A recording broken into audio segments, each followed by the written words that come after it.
আসো আসো। দেখো এদিকে হচ্ছে ধান সেদ্ধ, এগুলো বেছানো হয়েছে, এগুলোতে ধান দেওয়া হবে। আর আমার ছেলে কি করছে এগুলোর উপরে? এই দৌড়াচ্ছে।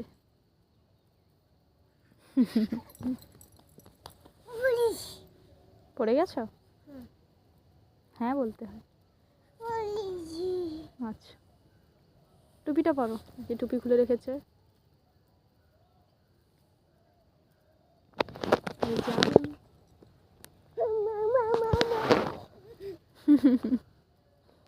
এদিকে এদিকে আয় বাবা।